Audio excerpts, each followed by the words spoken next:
Vizuri, karibuni sana.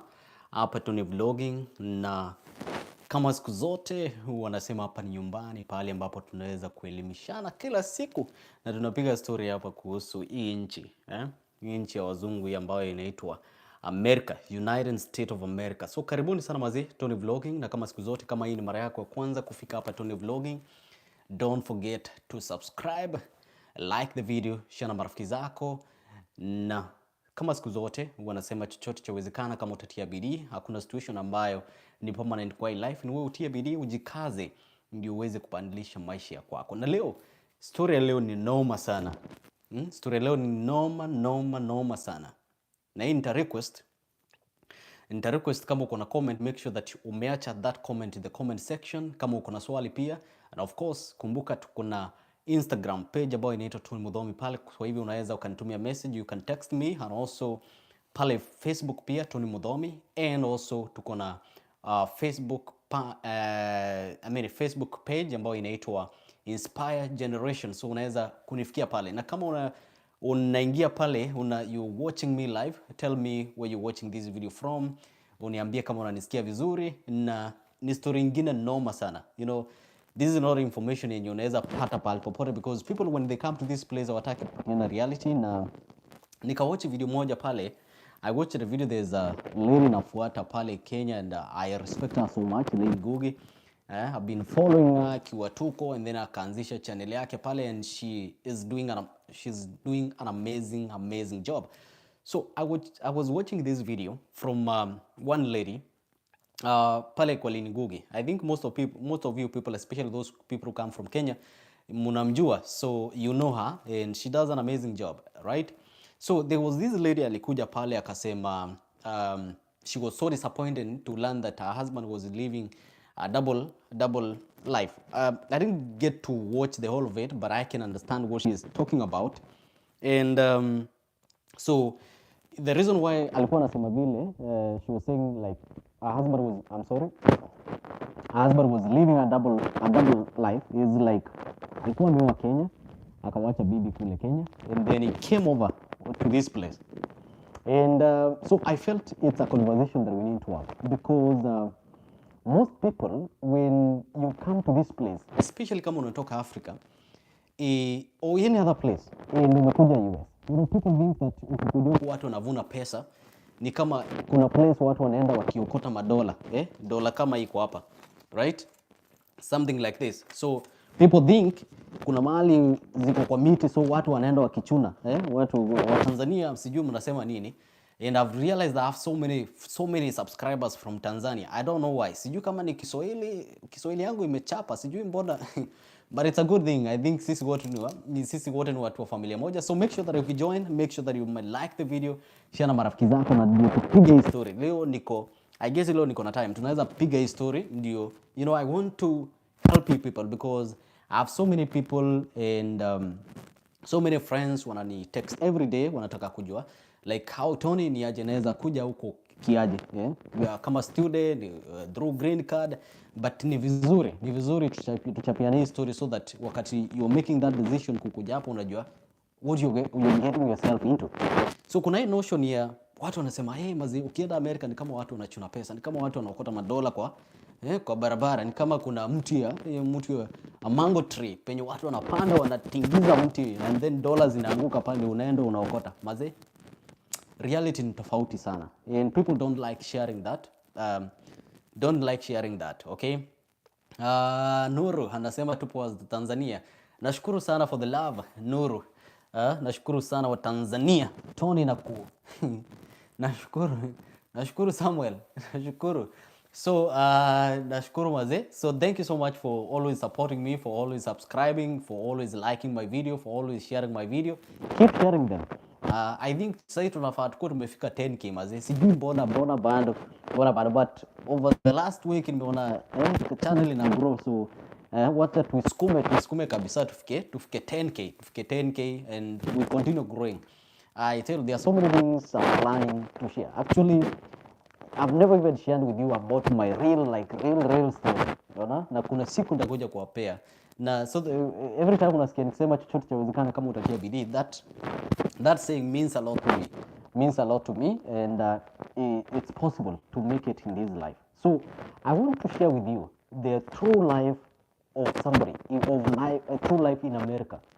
Struggles are real, and I want to be real with you people. I want to share with you people so that even when you're making that decision ya kukuja hapa, unajua mazee unakuja wapi, unakuja kama uko prepared psychologically, unakuja kama uko prepared emotionally, socially, financially, in all the aspect, okay?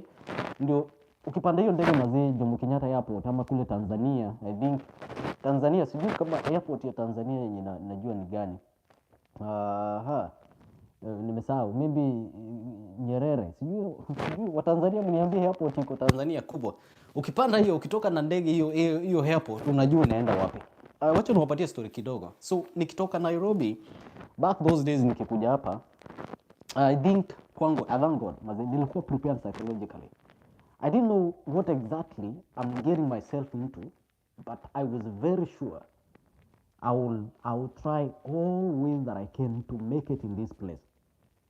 You know, I remember one time I had a conversation in Nyerere International Airport. Sawa, nashukuru sana Samuel. So I had a conversation. So wakati nilipata visa yangu, I was talking to these people trying to get some money, and haikuwa inaenda through. Sawa. So this guy actually is a politician back in Kenya. Akaniambia yeye mazetuni America ni kunoma sana. Na especially kama wewe ni student, life itakuwa ngumu sana. Na I am not supporting to go there. So nikafikiria msee, nikamwangalia, nikamwambia mazee, unajua kazi yenye nishaifanya ngumu kwa life yangu, kazi yenye nishaifanya ngumu kwa life yangu ni kuchoma makaa. Sijui kama Watanzania nyinyi mnachoma makaa. So nishaichoma makaa kwa life yangu. Na hiyo ndio kazi nishaifanya noma sana, ngumu sana kwangu. So kaambia jamaa mimi kazi ambayo nishaifanya ngumu sana ni kuchoma makaa. And I'm very sure from the research I've done, hakuna makaa yenye naenda kuchoma Amerika. So nikamwambia kama siendi kuchoma makaa, I'm definitely sure that I'm going to make it. Okay? I'm sure that I'm going to make it. So the reason why nataka niwaambie hivi, ukikuja hapa as a student, I'm going to use that example. Ukikuja hapa as a student, remember, lazima utalipa school fees. Lazima utasupport familia kwako kule nyumbani. Utalipa rent. Lazima ukule. Okay? Yeah, lazima ukule. Yeah, I think saizi mnanipata vizuri. Wacha mniambie kama mnanipata vizuri saizi. Somebody to say something. Nimeona message ya niongeze volume. Mnanipata saizi vizuri?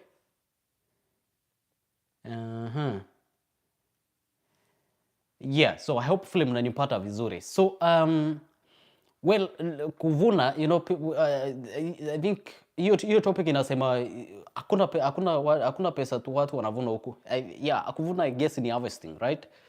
So as a student ukikuja hapa, kumbuka lazima ulipe school fees.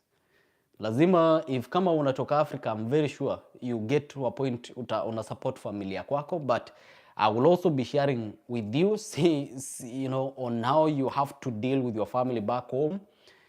Of course, I understand ni watu important kwa life yako, but we will talk about that. Lazima utalipa rent na lazima utakula. Sawa. And one thing that you have to realize as an international student, especially ukikuja hapa kama international student, legally uko allowed kufanya kazi shule peke yake. Sawa. Na uko allowed kufanya only 40 hours in 2 weeks. Na ile pesa unalipwa pale shule ni dola kidogo sana. Probably wanakulipa saizi maybe imefika ukipata job, ukibahatika maybe utapata wanakulipa $12-15 an hour pale shule. And that is 40 hours. Hiyo ni pesa yenye probably unakula, unalipa insurance ya gari kama uko nayo, pesa kidogo, uwezi ukalipia school fees. Sawa. So going back to our story, nikaona mama anasema you know, the husband alikuwa anaishi double life, alikuja huko akaoa, and then alikuwa ameoa kule nyumbani. Nikasikia hiyo story nikasema, well, kama msee alikuwa ameoa ka neglect watoto kabisa, then hiyo ni makosa. But people don't know watu wanapitia nini huko, especially ukuje kama student, because I tell you, uwezi unakuja kama student, probably umalize masomo and then uende urudi. Ni unaenda wapi? Kupata kazi noma sana. Okay?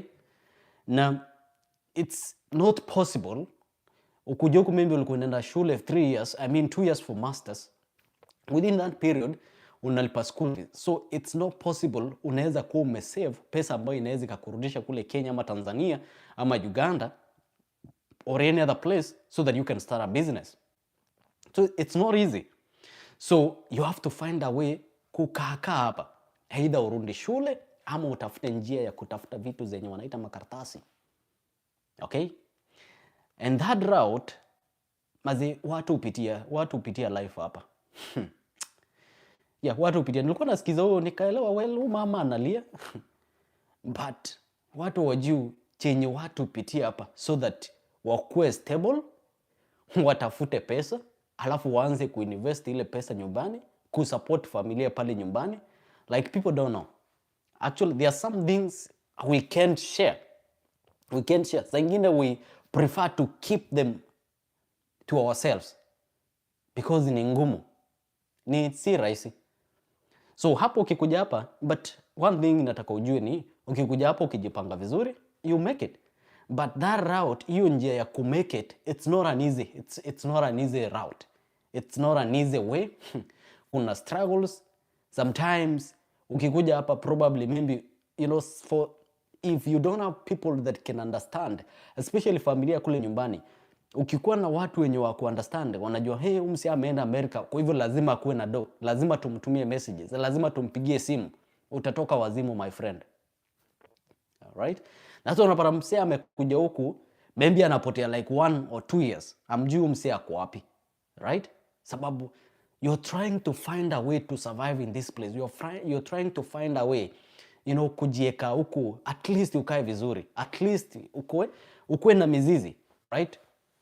So nikasikizia story, nikasema, well, huyu jamaa kuna route maybe alipitia ndio apate makaratasi. Iko, I mean, people go through stuff over here. Okay? Saa ingine inabidi watu wanalala kwa street. Saa ingine inabidi ulale kwa gari. Because, well, mostly huku unaweza kuja na ununue gari. And people don't understand. Huku gari si luxury. Gari ni necessity. So gari huku ni cheap. You get a car and inabidi sometimes ulale kwa gari. Probably as time goes by nitakuja kuwapea story yangu. Wakati nilikuja huku the first 2 semesters. Mazee, if siku give up your time, but I don't think I can ever give up. Yeah? It was tough. Tough. So kuna hii mentality, yani watu wanafikiria probably ukikuja huku kuna pesa, unaingia pale and then unaanza kuokota mandola. Hakuna story kama hiyo. Hiyo dola lazima uifanyie kazi. So udema akasema mse alikuja huku, sijui ni kama alioa. I hope wasi wangu wenye wako huku, probably maybe tunaweza wacha comment pale kwa comment section. You probably, if it's possible, you can share with us your story. You can leave maybe a comment pale in the comment section and we can get share. And hopefully as we go on, I will get people who are willing to share their stories, wakikuja hapa, because hata wale wamekuja hapa na green card. Remember, this is a new country. Si kama pale Kenya unatoka maybe Nairobi unaenda Mombasa. Hata ukitoka Nairobi unaenda Mombasa, pia life ndio, starting a new life in another place. It's not an easy one. So you can imagine that is tough. All right? How about ule mse umetoka Kenya unakuja America? A new place. You learn completely new stuff. The culture is so different. The culture is so different. I remember my first time wakati niliingia kwa class pale in my university. Unakaa pale, mzungu amesimama kule, yeye ndiye professor, anaongea hata hakuna kitu nashikanisha. And then unatoka pale, probably kuja huku kama hujui kudrive. maisha inakugonga my friend, right? Maisha inakugonga. So the thing is, ukikuja America, si maisha ni rahisi. Struggles are real. Sometimes una spend sleepless night so that you can make it. But the thing is, you can make it as long as you don't give up. You work hard, you be smart, you have to, the people make sacrifices in this place, and you have to make such sacrifices if you know where you come from. And so kitu yenye naweza sema, watu kwetu mabeshti ambao uko nyumbani, watu familia, please, wakati jamaa kwenu wamekuja hapa, don't kill them with pressure. Tunataka pesa. Please understand, hapa life ndio msia kuja hapa settle down. Life is not easy. Bwana, huku watu inabidi sometimes wapige harusi ndio wa survive, ndio watafute namna ya kukaa hapa, ndio watafute namna yenye wanaweza kuwa stable. So yeah, so sometimes people have to make tough decisions wakikuwa hapa. Okay, wakikuwa hapa, so sio rahisi. And then huku si kama Kenya. Unajua Kenya, and that's why I will be talking to you people. Mimi kama uko Kenya, kama uko Tanzania, si sometimes, you know, si tunakukataza kukuja. Mimi siwezi kataza mtu kukuja huko. If kama uko na opportunity ya kukuja huko, take that opportunity and run with it and come to this place. Okay?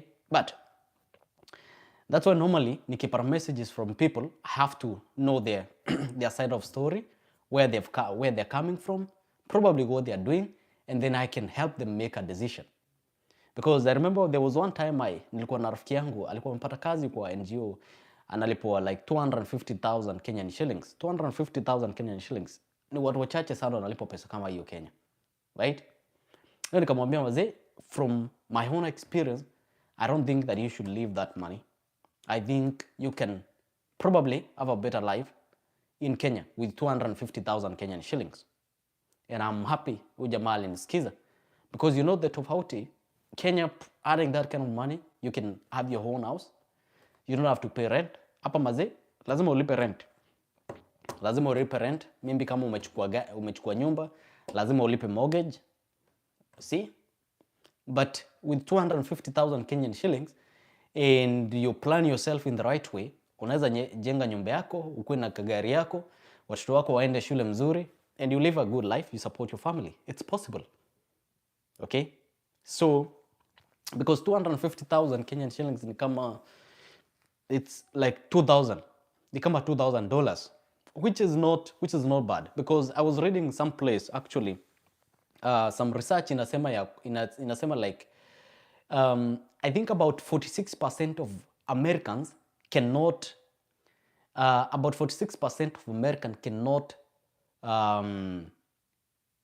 wacha nitafute the right ones.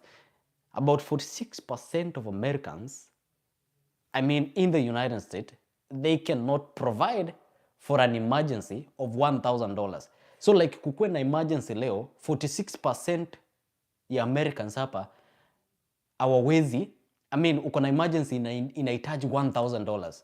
So 46% of Americans cannot provide for that $1,000. Like hawezi jisaidia wakuwa na emergency ambayo inahitaji $1,000. I think that is understandable, right?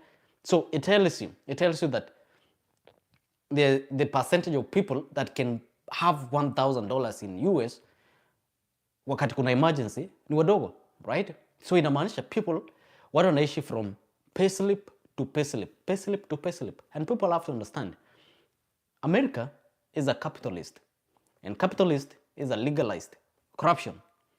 In a way, actually, huwa nasema capitalist is a professional corruption. Okay? Huku people pay taxes. Huku utalipa tax, my friend. Utalipa tax. But the thing is, you have to understand the system. I don't say sisemi hizi vitu so that I can discourage you. Actually, I just want to prepare you so that even as you make that decision, then you know what you're getting yourself into and what unakuja huko kufanya nini. One, you come to this place as an international student, not unless kama uko na pesa, but kama ni masafara kama sisi be prepared to work, to spend sleepless night ukitafuta pesa so that ulipe shule ama support kwa familia kule nyumbani and so many other things. Okay, so lazima ujitume. Ukikuja hapa lazima ujitume. So back to the story, watu kuja huku like people do things so that they can survive. Msee anaweza kuja America, probably apotee 2 years. I tell you, usianze kukas mtu, sijui mkisema sijui ndugu yetu alienda America. And please don't forget to like the video. Naona wasi 10 people wanna watch video. Please make sure that you like the video. I'll be so grateful. I'll be so happy about that. Make sure that you like the video, share na marafiki zako ndio tuweze kugrow. So rafiki yako ama mtu wako familia akikuja America na apotee for 1 year or 2 years, please bear with them. Bear with them. Kama ni msee yako, if it's somebody that is good, they will come out of that. Kwa hiyo shimo. Si rahisi. Ni kama wanajaribu tu kutafuta life, they are trying to at least, have a foundation in this place. Have a foundation in this place. And sometimes to have that foundation, inabidi you have to take a lot of sacrifice. A lot of sacrifice. So people have to understand that. Si tunakuja huku, eti ukikuja huku immediately umeland tu hivyo, and then unaanza kupatana na dola kwa barabara. No, it doesn't happen like that. Lazima tu ujitume, and it takes a lot of sacrifice. It takes a lot of sacrifice. Ndio uweze kufika. Ndio uweze kufika in a situation where you can say that, hey maze, niko stable sasa, I can support my family back home. Maybe msee alikuwa ameoa na uko na mtoi, au uko na watoi, uliacha Kenya, uliacha Tanzania, and then you start taking care of them. So that's what I'm saying. For those of you who haven't made a decision to come to this place, kama uko na familia, prepare them psychologically. Toka nyumbani kama umejipanga, so that watu wasianze kusema msee alipotea, msee alilost hivyo. Sawa. So you have to come to this place prepared. You have to come to this place prepared. Ukijua nakuja kuchapa kazi, lazima nichape kazi, lazima niende shule, lazima ni survive this place. But the good thing is hapa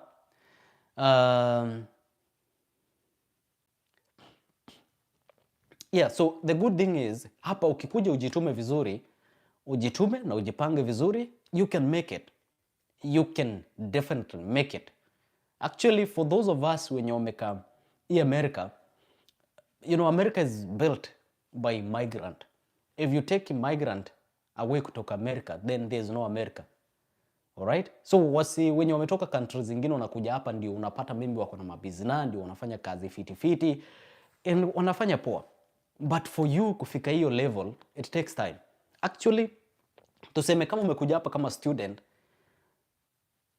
I think the minimum number of years zenye unaweza kuchukua so that you kuwe in a stable position ni kama 5 years. Yeah, ni kama 5 years. For those wenye wanakuja na green card, probably unaweza sema unaweza mpea mtu kama 2 years, 3 years ndio akue stable. But kama unakuja kama student, mazi, noma sana. Noma sana. Huku wase itabidi sometimes inabidi unalala kwa gari mazi.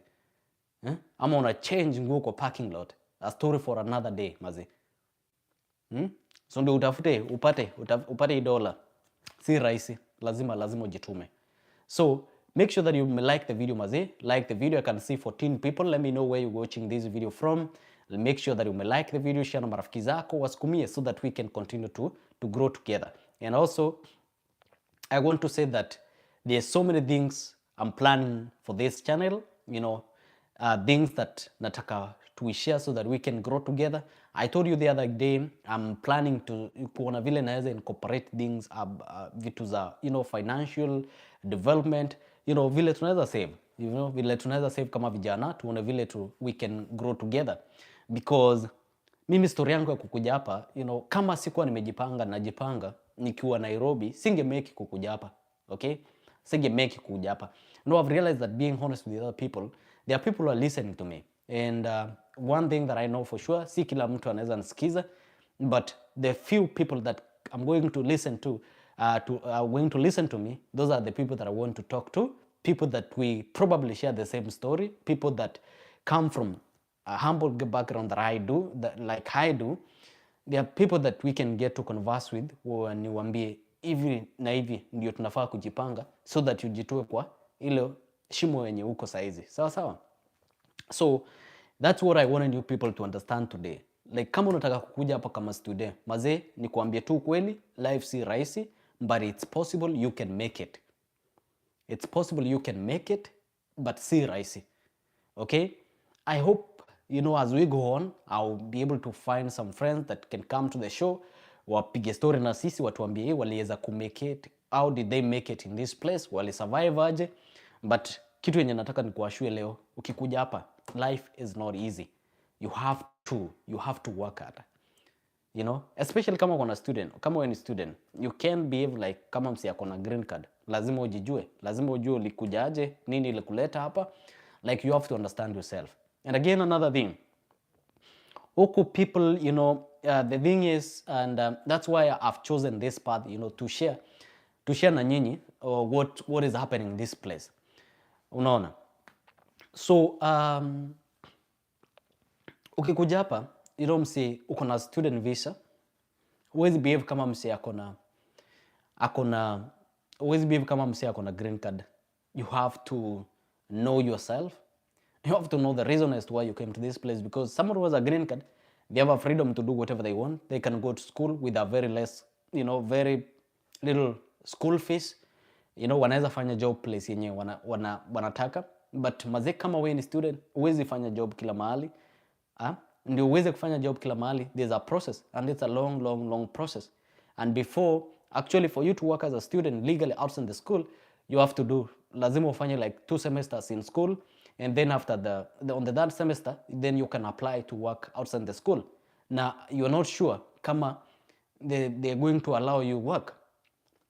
But at the end of the day, lazima utafute njia ya kusurvive hapa. Lazima utafute njia ya vile utajisupport.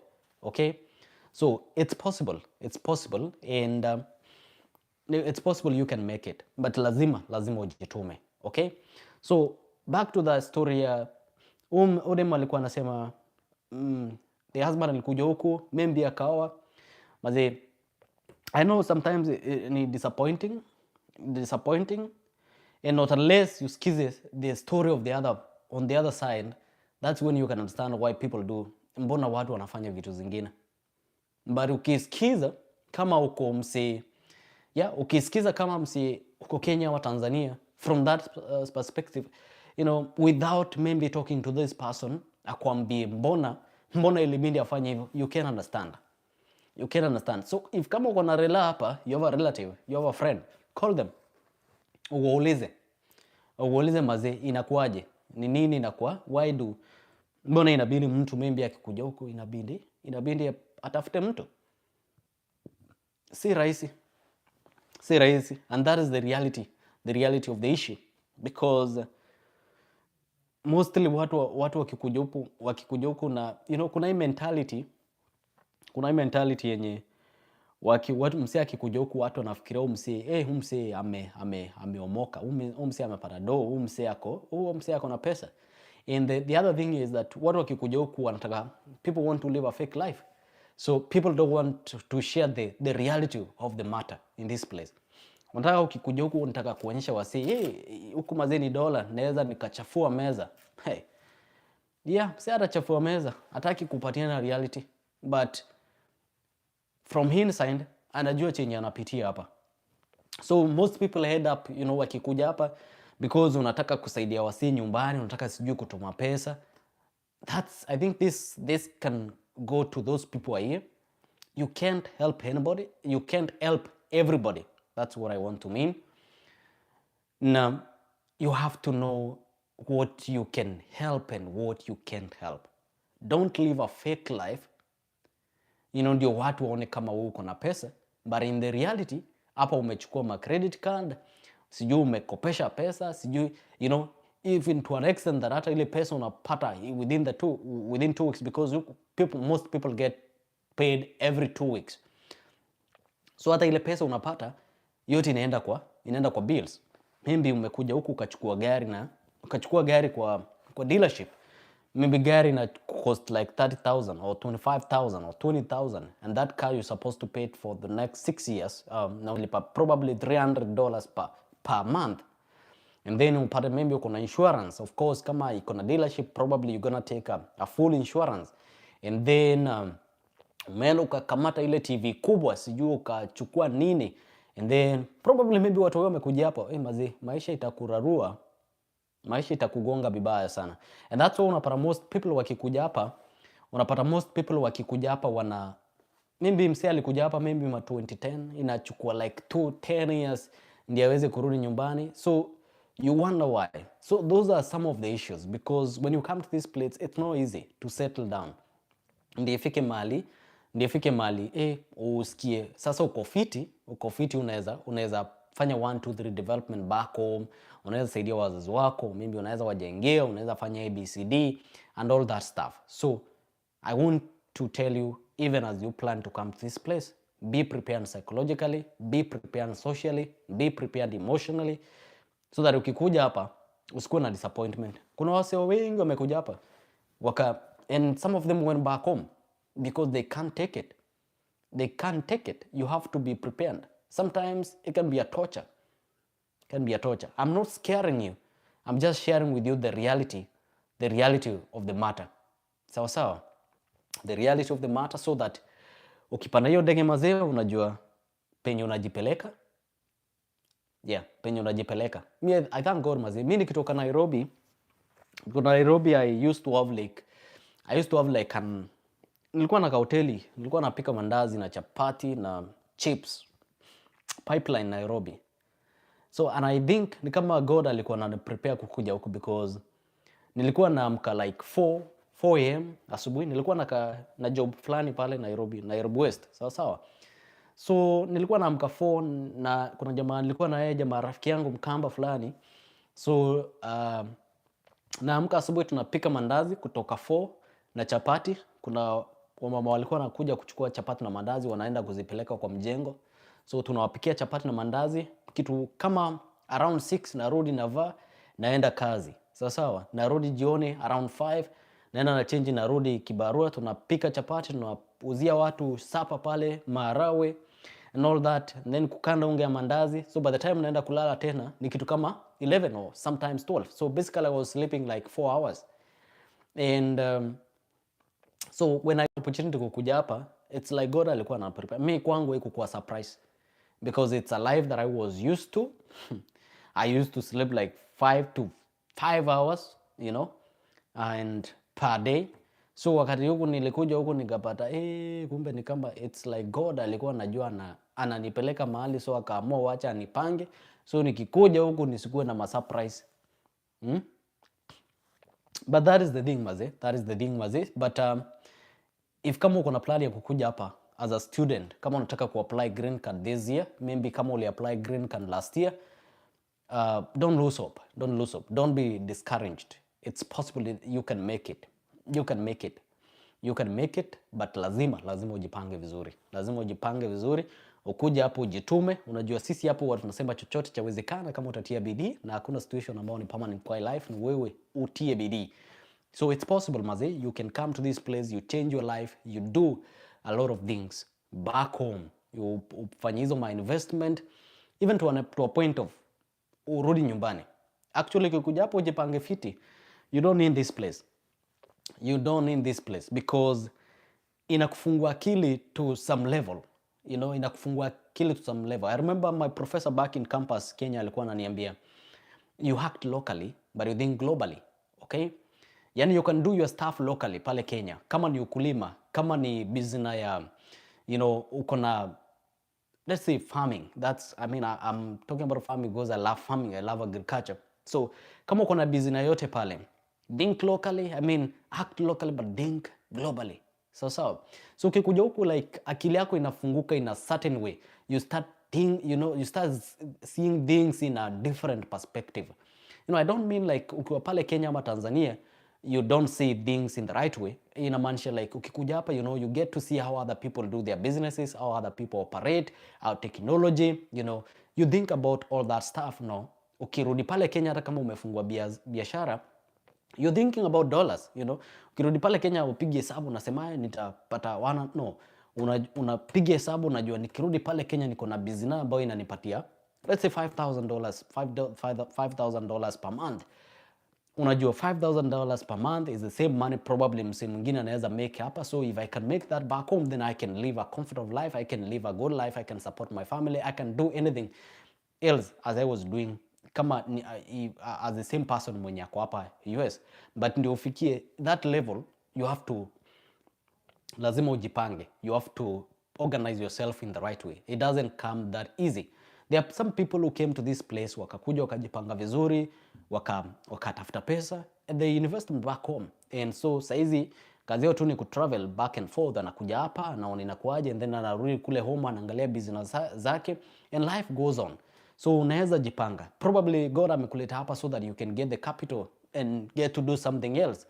So think about that. So if you get an opportunity, to come to this place or to go to any other place, kuna UK, kuna Canada, kuna Australia, I mean there are so many other places. Ukipata that opportunity, grab that opportunity and run with it. Okay? At the end of the day, hakuna place life ni rahisi. Hata kama uko Kenya, kama uko Tanzania, life ni ngumu, lazima ujitume. But the good thing is, ukikuja hapa, ukijipanga vizuri, at least you see what you're working for. Right. The other day niliwaambia tuseme hapa unalipo let's say $20 an hour. Unalipo $20 an hour. Ukichapa kazi 80 hours in 2 weeks, unajua hiyo ni $1,600. So if you do that, you get $1,600 in 2 weeks. That's around that 200 in 1 month. So you can plan yourself. You can make it, you can do it, but si rahisi. So let me know what you think in the comment section for those of us who have been in this place. And mkuwe mnanikumbusha mazee, I want to bring people who can share their stories on this channel. I want to bring people who can share their experiences on this channel. Waweze kutuchanua, tuweze kuchanuana so that we can grow together. But I felt I need to talk about this. So ukisikia mazee mtu ameoa mazee, ni vizuri utafute information more kuhusu jamaa. Si kupenda sometimes. Inabidi. Inabidi. Right? So wacha ni muniambie let me know what you think in the comment section. You like the video, share na marafiki zako. Yeah, but hiyo story niliguza. And for those who don't know, nilikuwa naongelea there's a video niliwatch kwa dem fulani anaitwa Ngugi, alikuwa amefanya. There's a lady alikuwa na share story yake akasema, the husband was living a double life, like he was married back in Kenya na pia akakuja hapa akaoa tena. So nikasikiza hiyo story nikasema probably, I don't know kama, I don't wanna pass any judgment. Sijui walikuwa wameongea to what extent, maybe the husband alikuwa ameshare na yeye to what extent, because most people wanna choose kunyamaza because si rahisi. When you share that to somebody, probably some people will not understand why, mbona msee alifanya kitu kama hiyo. But for those wenye wamekuwa hapa, ukimwambia kitu kama hiyo atakwambia uko sawa, because ina happen. Si kupenda kwa watu. Life inaweza kuwa noma sana. But as I said, it's possible. You can make it. You can do it. You can. There's nothing that is impossible in this life. But you have to work hard. You have to be smart. You have to plan yourself. Mzae wangu wananiambia like, kitu yoyote ambayo yenye haina story behind it, then it's not worthy sharing. Sawa. Na that's why unapata even those people tuseme watu wana bet, watu wenye wanapenda kubet, I guess hiyo kitu iko Kenya sana, hata Tanzania, right? Ama watu wanashinda vitu kama lottery. Sometimes there's no pain in that money, so that's why unapata most of people that wakishinda ile pesa, they end up misusing that money because there's no pain in that money. Okay, that's why nataka niseme probably you one of those brothers or sisters pale nyumbani umeweza kufanikiwa. Kusaidiana pesa ni nzuri. Probably kama unalipa school fees, that's what I would advocate. But msee amekupigia simu nataka $100,000, 100,000 Kenyan shillings, na hata hajakwambia ni ya nini, you need to be responsible. Hata ukimpia pesa, they will end up misusing that money because there's no pain. There's no pain. Hakuna pain alipitia kupata hiyo pesa. So the best thing ni kama uko na bro yako, kama uko na ndugu yako, kama uko na sister yako, get a thing that they can wanaweza fanya. Kama ni biashara, wapatie ile do, waeke kwa biashara so that waweze kujisaidia pia wao. So those are some of the secrets, especially those people who are in this place na uko na watu pale nyumbani na wanataka usaidizi. Get something that they can do.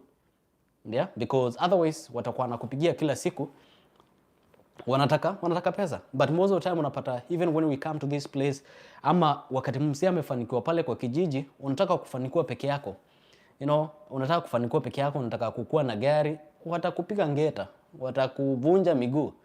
But when you improve them, when you help them to get something, hata ukienda pale nyumbani uko tu sawa, sababu kila mtu ako na chake, so hakuna mtu atafanya nini? Hakuna mtu atakuibia, right? So that is the story for today, Maze. Let me know what you think, and I'll keep sharing more of this. So that we can get to grow together, so that we can get to know, what we're getting ourselves to, and so many other things, and so many other things, so that tuweze kugrow kwa pamoja, Maze. And what I can say ni mkuwe na weekend jema. I know kwenyu pale, Maze, saizi ni Sunday, probably kitu kama saa 2 hivi, I don't know. Hapa sisi bado tuko Saturday usiku, so tuko Saturday usiku bado. So Maze, nawatakia weekend iko fiti, mkuwe tu safe, mjitume kila siku. And I want to tell you, hakuna kitu yenye si possible kwa hii life. You can make it. Na kama ukiona Tony hapa, I'll tell you, Maze. I know kuna watu wako na story noma kuliko yangu, but nimekiona, Maze. Nimekiona. I have that experience, and I can tell you it's possible. It's possible. If I was able to make it, to have whatever thing that I have, it's possible. Nauliza pesa ngapi mtu analipwa akianza kazi USA? Inadepend ni kazi gani. But mostly, let's say zile kazi zenye hazihitaji mtu ambaye ameenda shule, kama hoteli, maybe kwa fast food, cafes, maybe tuseme kama McDonald's, KFC, Whataburger, and so many other places. Actually siku hizi wanalipa vizuri, probably even up to $15, $17. Inadepend na place. That's like $15 an hour. So inadepend ni wapi. Actually, I think there are kuna moja nimesikia nowadays inalipa, I think probably $20 plus an hour. So inadepend ni kazi gani. And actually people don't know, kazi za mkono hapa US, kazi za mkono kama wale watu wanafanya watu wanafanya construction, kuna watu wako kwa trucking, tuseme ama driver wa trucks. Kuna pesa. Actually ukikuja huku utapata like mostly Mexicans, utawapata kwa Mexicans ama people au watu wa kutoka huko Latin America, in South America huko, maybe Brazil and Mexico and so many other places. Wanakuja huku mostly utawapata wanafanya kazi ya mjengo, wanafanya kazi ya construction. Iko na pesa sana, so ina depend ni kazi gani unafanya. So ni wewe ukuja hapo ujipange, especially kama unaweza kuwa maybe wewe ni umekuja hapa una green card. Ukikuja hapa na una green card, you can easily make it. You can easily make it. Yani unaweza tesa vibaya sana ukijituma. You can make it kwa urahisi sana, sababu you already have all the papers, you know, you can work anywhere, especially kama ulikuja hapa na uko na masomo, you can find a way to get a good job and you can make it in life. Now, I've seen another question, jamaa anauliza Canada. Canada actually right now it's becoming a good place for both international student, because Canada hawana green card, hawana hizo stories za green card, so you can go there. There are so many processes, especially this story na work permit. Probably I'll do more research about it, but Canada is a very nice place actually. It's a very nice place, especially for international students. If I was to advise somebody, I would advise actually for those of you who want to either come to United States or go to Canada, I would advise you go to Canada kama unataka kuja kama international student, because right now actually they are running a program yenye wana allow international student to work full time outside the school.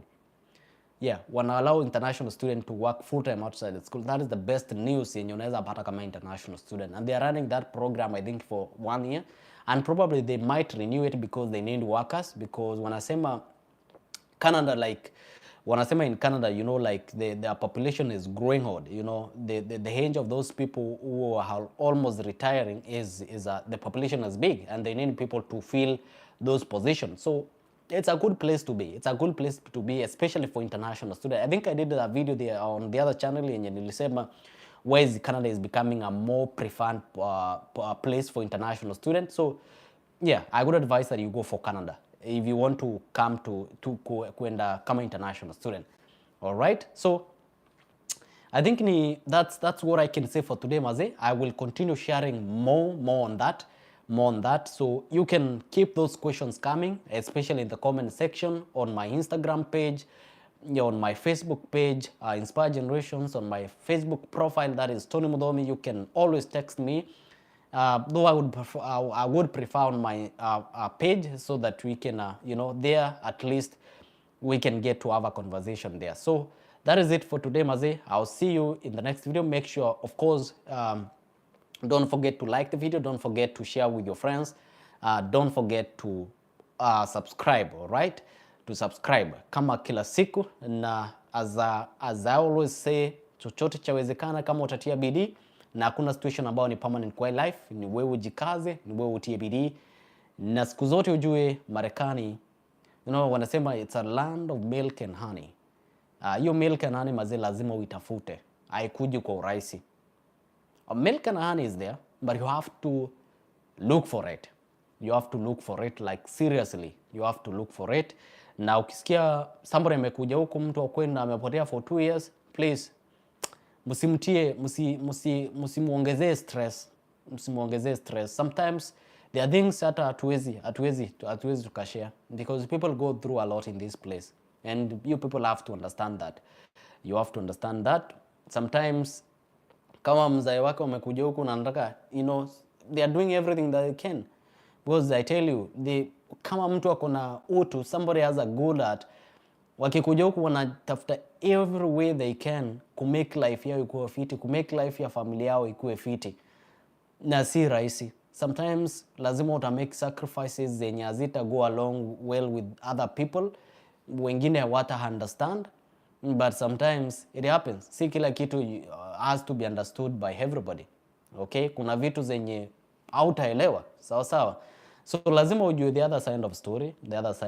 I know people wamesikiza hiyo story ya huyo mama. You can feel the pain, but I guess yeye alikuwa amepata, sasa ndio nakumbuka, I think alikuwa amepata huo msee from, sijui inaitwa Craigslist, I think ni sijui ni dating whatever stuff, yeah. And I would advise against. So yeah, I would advise against that. So ni vizuri Maze, tujikaze na tujue itakuwaje. So chochote chenye unafanya, hata kama uko huko Tanzania, uko Kenya na unafanya biashara, jitume Maze, fanya hiyo kazi, save whatever you can make it anywhere. Si watu wote watakuja United States, si watu wote wataenda UK, si watu wote wataenda Canada, Australia or other developed countries. So lazima ujitume. Ukisikia wasi kama sisi tulikuwa tunapika chapati Nairobi, tulikuwa tunapika mandazi. Yeah. So lazima ujitume. You put yourself in a position that God can open a way for you. Yeah, so lazima tujitume mazee. So ni hivyo tu kwa sasa mazee. I'll see you guys in the next video. Definitely there will be another video on next week on Saturday night. Itakuwa Sunday asubuhi huko nyumbani, and then also probably within the week. Right now, like, except on Sunday, that I can promise to make sure that we have another video over here.